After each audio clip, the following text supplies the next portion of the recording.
Ça a un rapport avec la notion de l'hébreu. L'hébreu, c'est quelqu'un qui passe de l'autre côté. Abraham, il dit qu'on est passé de l'autre côté. Il est passé de l'autre côté de la rive. C'est-à-dire qu'il était quelque chose de l'ordre de l'éphémère et il a compris le processus de l'infini. C'est ça le Havor, l'ivrit. C'est une langue de l'infini. Et donc il devient un passeur. Un passeur. Donc on peut être passeur même pour ce qu'on vit ici. Et le peuple hébreu devient un passeur au niveau universel pour l'ensemble des nations. Et c'est quoi le passage? Le vrai passage, c'est la sortie d'Égypte. Mais pas de l'Égypte où je vais arriver tranquille, je pouvais bien travailler, j'ai plus de souffrance. Non, l'Égypte, c'est-à-dire arriver à ce moment d'éternité que Akadosh Baruch Hu nous a promis. Donc on voit bien que les lettres, dans leur partie cachée, elles parlent de la partie cachée de l'être. Elle va parler évidemment de la matérialité des choses, mais derrière cette matérialité des choses, elle va parler aussi de l'âme des choses.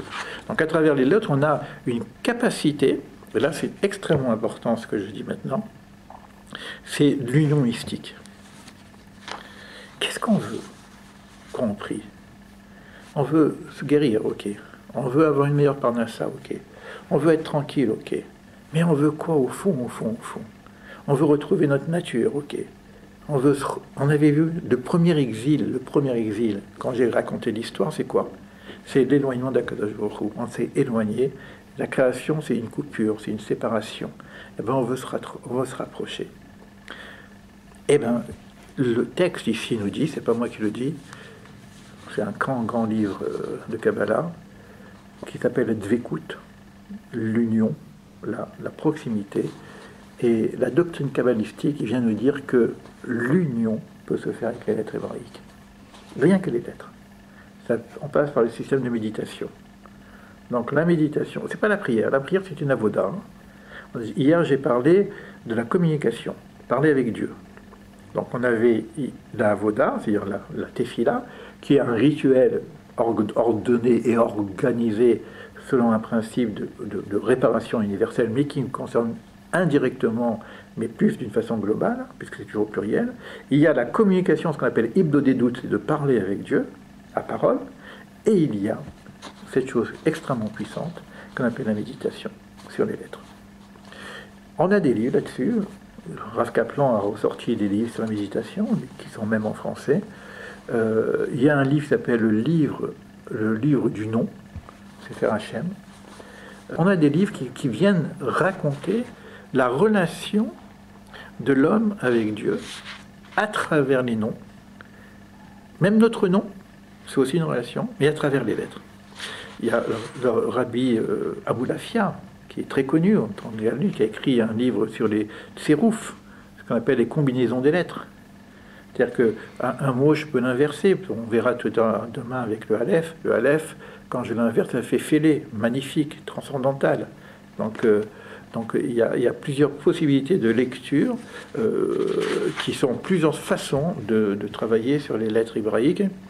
Là, ce que je vous ai dit, donc c'est maintenant ici, je l'avais dit juste avant, c'est que dans le Talmud de Shabbat, nos docteurs ont enseigné que ce qui est performant et ce qui est acceptable dans cette magie des lettres, c'est ce qui sert à guérir. Guérir même le corps ou l'âme. Mais ce qui sert à guérir, on peut travailler là-dessus. Souvent, vous voyez quelqu'un qui est un peu malade, on va lui faire ce qu'on appelle pidyon sèche, on va lui racheter son âme, on va changer son nom, on va lui donner un autre nom, etc. Ça ne veut pas dire que ça marche tout le temps, parce que c'est Akadosh Baruch Hu qui décide quand ça doit passer ou pas passer. On n'a pas l'accès, la date précise du passage. Mais on peut réduire la souffrance. On peut réduire la souffrance, c'est-à-dire que moi je disais justement à cette dame qui s'appelle Esther, on lui a rajouté ce nom Adassa, elle est partie avec ce nom Adassa d'ailleurs, Adassa qui est une senteur, etc. Esther s'est cachée.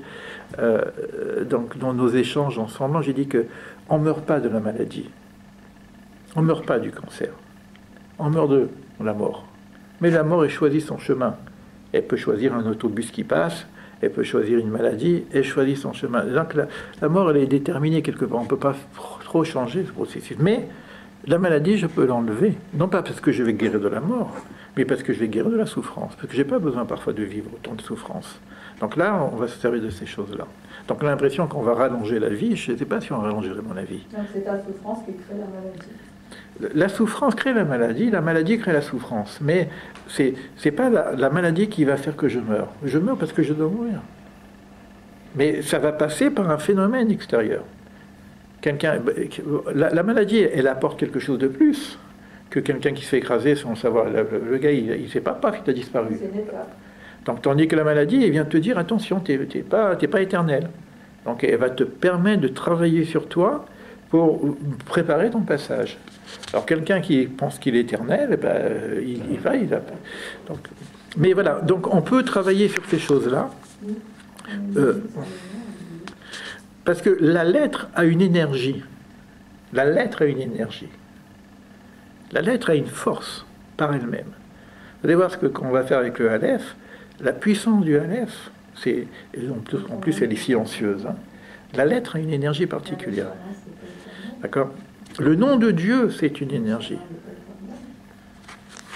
Ce nom qu'on ne pouvait prononcer qu'au temple. Il faut le temple pour prononcer ce nom. Il n'y a qu'un seul homme qui pouvait le prononcer, c'est le Kohen Gadol.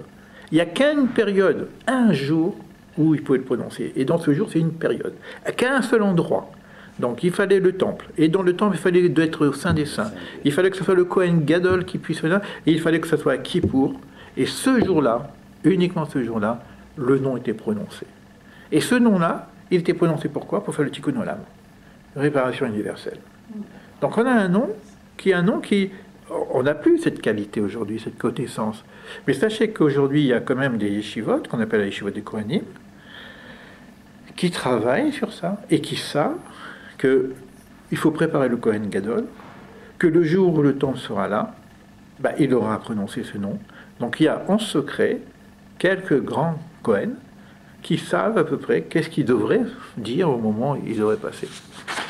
Ça demande beaucoup de choses. Moi, j'avais fait ici, j'avais écrit un truc quand j'étais jeune, parce que j'ai eu le sentiment, dans mon expérience spirituelle, que ce qui m'a ramené à la Torah, c'est pas la Torah. Quand je lis la Torah, quand je lis la Torah, excusez-moi, mais bon, c'est pas les guerres, les machins, le bon Dieu jaloux, je comprenais pas, moi, je crois que c'est pas la lecture de la Torah qui m'a revenu à la Torah. Après, j'étais voir les rabbins quand ils m'ont raconté les histoires de Shabbat, comment on ouvre une boîte de conserve le Shabbat et tout. J'ai dit, bon, de quoi on parle, quoi. Il y a le monde, les gens crèvent de faim et nous on est là, on dirait qu'on coupe les cheveux en quatre. C'est pas non plus ça qui m'a ramené. Donc j'ai discuté avec les rabbins. Je suis parti, j'ai fait mon voyage tout seul, j'ai devenu hippie, parce que j'appelle ça les compagnons de la liberté. Donc j'ai toujours cherché dans ma vie, j'ai l'impression d'être tombé dans la marmite quand j'étais petit, mais c'est pas ça. Jusqu'au jour où j'ai écouté une conférence sur les lettres hébraïques.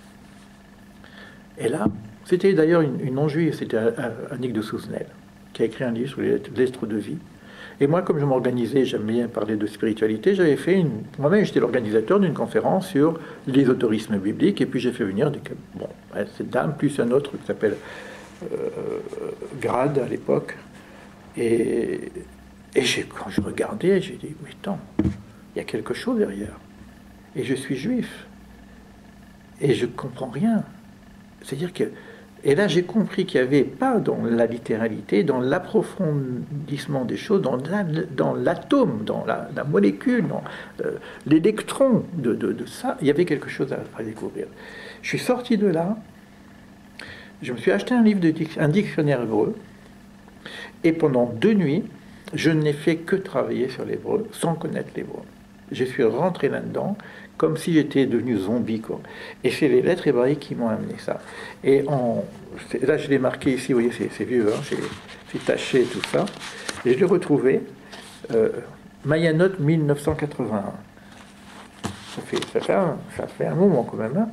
En 1981, je fais un retour au judaïsme, en allant voir Manitou, qui est mon maître.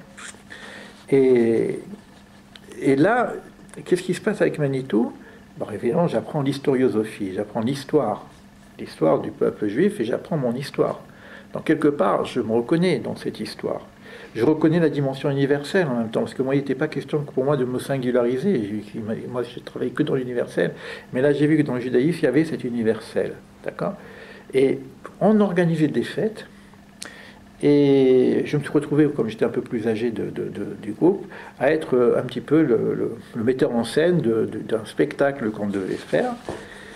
Et j'ai fait un spectacle sur les lettres. Et je rêvais, je voyais les lettres qui dansaient autour de moi. Je voyais le mot Bereshit. Et de Bereshit, je transformais le mot Bereshit, ça tournait, ça créait un truc de fou, quoi. Vraiment, vraiment une inspiration, etc. Donc on a monté une scène autour de Bereshit avec les lettres qui dansent, etc. Bon, je crois que je le réécrive un petit peu. Et là, comme j'étais dans cet espace des lettres, j'ai commencé à écrire des textes sans avoir beaucoup de connaissances. La vérité, voilà, on est entre nous, on n'est pas nombreux là. Hein. Comme je savais que j'allais faire sur les lettres, je n'ai jamais fait un truc sur les lettres comme ça. J'ai repris ce texte et je suis en train de lire le texte que j'ai pris en 1981. Et je vois que les nouveaux textes que j'écris, parce que je prends les livres maintenant j'ai la connaissance, j'ai les livres, mais j'avais déjà écrit des choses avant même de les avoir lus. Et je me dis, mais attends, mais où j'ai attrapé ça? Vraiment, c'est un truc... tout en ressenti. Voilà, donc, non, j'ai lu, j'avais des textes, certainement, parce que, bon, il y a des choses que je peux pas... Enfin, il y a des choses que je peux pas apprendre seul. Mais j'ai travaillé sur un cheminement. J'ai travaillé sur un cheminement. Donc, d'abord, j'avais travaillé sur Bereshit. J'ai travaillé sur un cheminement du Aleph au Yud. Alors, je suis parti comme ça, c'est que Aleph, on va le faire rapidement, puisqu'on a un petit peu de temps, je vais vous lire un petit peu les choses. Le Aleph, c'est le principe créateur, d'accord? On en parlera tout à l'heure. Aleph, c'est Av, ou c'est M, père, mère, d'accord? Vous verrez que Bet, c'est le principe de création. Ben, fils, Bat, fille, d'accord? Et la première lettre de la création, c'est le Bet. Le Bet, c'est quoi? C'est Bait, maison. Alors, quand vous regardez le Bait, alors c'est marrant, je ne savais pas que je l'avais écrit en 81 parce que j'étais très content de l'enseigner dernièrement, mais bon, je l'avais écrit en 80, donc ça me revient maintenant. Bait, c'est quoi? C'est une maison, mais regardez Bat, c'est Bat, fille, Bat c'est une fille, c'est le féminin, et il y a le Yud à l'intérieur. Le Aleph qui est le créateur, qui est dans le silence qu'on ne peut pas connaître, ben, il est déjà dans la Bait. C'est comme une semence, une graine, qui est dans la maison. La maison, il y a le Yud dedans. Donc, c'est-à-dire que le Bait, la maison, la création, contient en son sein le Yod, qui est Yud Kevavke, quand on va retrouver le nom divin, mais qui est la particule qui va me permettre de rencontrer le Aleph. Comme une fille qui a en son sein un germe, donc elle est enceinte. La Bait, elle est enceinte du Yod. Et il faut 9 lettres, comme 9 mois, pour arriver à ce que le Yud arrive. Quand on va prendre les lettres de Bet au Yud, on va attendre 9 mois. Donc moi j'ai fait un processus, je l'ai écrit dernièrement, hein, mais je ne savais pas que je l'avais écrit en 81. J'avais l'impression que j'avais redécouvert ça. Et quand on arrive à la 3e lettre, c'est le Gimel. Le Gimel, quand vous prenez le Bet comme ça, le Gimel il est un peu comme ça, c'est comme un petit bonhomme, je vous le dessinerai demain parce que je n'ai pas pris de tableau. Quand je parle rien, c'est comme s'il sort de la maison. D'accord? L'Echlecha. On te dit à un moment donné, quitte la maison de ton père. C'est la notion du sevrage dont j'ai parlé tout à l'heure.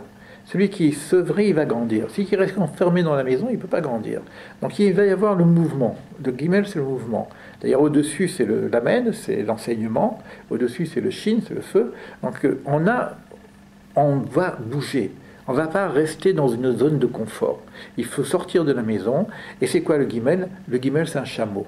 Il va aller dans le désert. Mais il a de l'eau sur le dos. Donc il va commencer à partir en recherche, en quête. Il va où? Il va dans le désert. Le désert, c'est Midbar.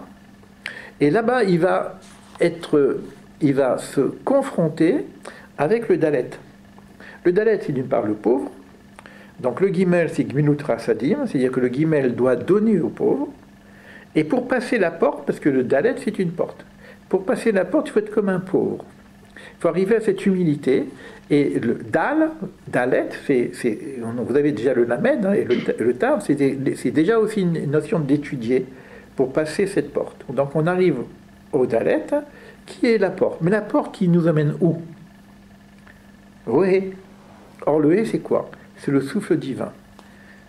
D'accord? C'est-à-dire que je vais traverser la porte, mais il faut que j'ouvre la porte, il faut qu'elle soit entrouverte, il ne faut pas que je me trompe. Mais finalement, pour redécouvrir, comme je n'ai pas encore de yod, mais j'ai commencé à avoir le souffle divin, le hé. Donc, je vais arriver à ce hé, et le hé va, et on va nous dire qu'il y a deux hé dans Yud Ke Vav Ke. Il y a un hé en haut et un hé en bas. Donc, j'en parlerai d'une façon détaillée après quand on va faire les lettres, mais le hé, lui, c'est un souffle qui m'amène vers la 6e lettre. Et c'est quoi la 6e lettre? C'est le Vav. Le Vav, c'est quoi? C'est l'homme. Et c'est quoi le Vav? C'est comme une conjonction de coordination. C'est ce qui relie. Le Vav, dans Yud Ke Vav Ke, dans le nom divin, il va relier les deux hé. D'accord? Mais le Vav, c'est l'homme qui est debout, mais qui relie le haut et le bas. Donc on a maintenant avec le Vav, qui est la construction de l'homme, qui doit relier les choses, relier les hommes entre eux, relier le divin et l'humain, d'accord, etc. Et ça va nous amener au Zayin. Le Zayin, c'est une arme, mais c'est aussi 7, c'est Shabbat. Mais c'est une arme. C'est-à-dire qu'on va lutter contre, justement, tous les désordres qu'on a pu faire dans notre vie pour entrer dans Shabbat. Le Shabbat, si tu veux, quelque part, je vais mourir du 6. Je vais quitter le 6, qui est les 6 jours de travail, pour arriver au Shabbat. Et le Shabbat, je vais rentrer dans cette notion qui est pré-messianique. Shabbat, c'est déjà quelque chose qui est pré-messianique. Et si j'arrive à vivre vraiment le Shabbat, qui est pré-messianique, j'arrive au Chet. Chet, c'est 8. Le 8, c'est la résurrection des morts. J'arrive à comprendre de ma vie maintenant. Je n'ai pas besoin d'attendre 8000 ans. D'aujourd'hui, je peux comprendre, je peux commencer à vivre, à goûter la notion de résurrection des morts, de goûter à l'éternité, ça veut dire. Donc ça, c'est le Chet, c'est le passage. C'est une barrière aussi, mais c'est un saut. C'est un saut quantique. Le 7, c'est le monde ici réalisé. Le 6, c'est le monde en construction. Le 7, c'est le monde en réalisé. Le 8, c'est l'autre monde. Et une fois que j'ai passé ça, je retrouve une nouvelle matrice qui est le tête. Le tête, c'est comme une matrice nouveau. Et au-dessus du tête, quand vous voyez le tête, il y a le yud qui attend qu'il doit être. Donc ce yud qui était dans Bat, il est là dans cette nouvelle matrice qui nous amène à la perfection, parce que 9 c'est émet, c'est parfait, qui nous amène à la perfection de l'être, et qui m'amène après au 10, qui est la naissance de l'être, le yud qui sort. Tu vois, c'est ces trucs-là que j'avais écrit, il y a de ça, en 81. Bon, j'en ai écrit plus, hein, donc, et c'est ça que je vais partager avec vous, mais en prenant une lettre par lettre. Donc, si Dieu nous permet, et si vous êtes d'accord, demain, j'essaierai de vous donner les secrets du Aleph.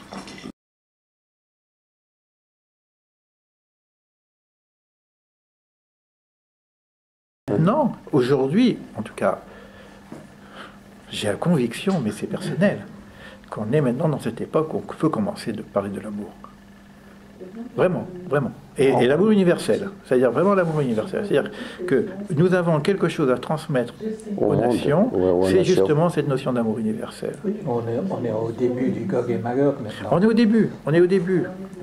Mais c'est vrai que ça va passer par des choses difficiles. Oui, mais les autres peuples ne sont pas encore prêts à accepter cette université que nous avons. Oui, non, c'est pas tout à fait vrai, parce qu'il y a de plus en plus de nations qui commencent et qui sont prêts à entendre et qui viennent taper à la porte des Rachamim pour poser la question. Regardez Manitou. Qui est-ce qui a été venu consulter Manitou? Le Dalai Lama. Le Dalai Lama, on a une photo. Le Dalai Lama a été voir Manitou pour lui demander, pour comprendre l'histoire. Il voulait savoir le secret de la pérennité du peuple d'Israël. Parce que lui, il avait le problème de la pérennité de son peuple. Parce qu'avec ce qu'il vivait, et il commençait à vivre la galoute. C'est-à-dire que le peuple tibétain a commencé à vivre l'exil. Et comment est-ce possible de vivre à l'exil? Or, le peuple d'Israël a cette expérience.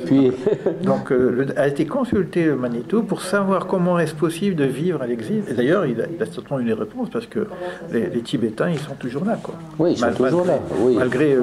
Donc, il a dû prendre un enseignement. Donc, non, il y a de plus en plus de gens individuels, d'une part. Moi, j'organise des voyages pratiquement que des non-juifs. Par contre, mais maintenant aux États-Unis, cette histoire que des artistes, ils vont apprendre la Kabbale et tout, c'est de la. Non, non, ça c'est. Ça c'est de la. Alors il y a deux choses. Il y a d'abord des brouillons. Oui. Quand c'est des brouillons, ça va encore. Non, mais il y a des brouillons de Kabbale, c'est bien pour commencer. Mais il y en a que c'est pas des brouillons, c'est des torchons. Oui, ah voilà, oui. Oui, ah ben, c'est ce que c'est aux États-Unis, c'est ce que cette personne cherche. Il faut bien comparer un brouillon et un torchon. Oui. Mais les livres qu'on a aujourd'hui de Kabbale, Oui, ce ne sont que c'est des brouillons. On n'a pas les brides. Donc c'est des brides de. Alors, maintenant, il y a quelques livres qui ont été traduits du Ramchal d'ailleurs. Le Ramchal on a traduit des livres du Ramchal, comme Les Centres porte de la sagesse. Là, c'est pas un brouillon, c'est vraiment un livre traditionnel. Dis-moi, Elie, comment se fait-il que un kabbaliste, je ne sais pas s'il était kabbaliste, a créé un golem là. Qu'est-ce que c'est? On n'arrive pas à expliquer. On arrive à expliquer maintenant. Est-ce qu'il pouvait le faire, ou bien il est trop rentré dans la. Est-ce que c'est une légende, que c'est une réalité? Ah bon. Non, moi je m'intéresse jamais à savoir si c'est vrai ou pas vrai. Ce qui m'intéresse, c'est ce que j'apprends. C'est-à-dire, qu'est-ce que j'apprends de là? Qu'est-ce que le Maharal de Prague, qu'il ait fait ou qu'il n'ait pas fait, hein? Bon, mais en tout cas, j'ai le livre. J'ai un enseignement. Qu'est-ce que j'apprends? Qu'est-ce que le Maharal de Prague nous expliquait avec cette histoire-là? Donc il y a un enseignement ésotérique caché dans l'histoire du golem, et c'est cette histoire-là qui m'intéresse. Parce que les midrash, c'est pas vrai, c'est pas des choses qui existent. C'est un enseignement. Quand on parle d'un midrash, c'est comme une légende. Je ne veux pas chercher à savoir si Sarah, elle avait des seins qui pouvaient nourrir le monde entier. C'est ce qui est écrit dans le midrash. Comment une femme peut nourrir tous les enfants du monde. Donc c'est pas ça l'histoire. L'histoire, c'est qu'est-ce que ça veut dire que Sarah, c'est-à-dire que c'est la mère du monde, tout simplement. Comme Abraham, c'est-à-dire père du monde, Abraham, père des peuples, Sarah, c'était la mère des peuples. Donc on nous donne un midrash qu'elle pouvait nourrir tous les enfants du monde. C'est pas dans la réalité. Donc ce qui m'intéresse, c'est le sens. Dans le sens du golem, qu'est-ce que ça veut dire, le golem? On a un enseignement très très profond d'une matière sans âme. Donc il y a l'histoire des lettres aussi, du golem, etc. Donc, merci beaucoup. Au revoir et à demain. Non, c'est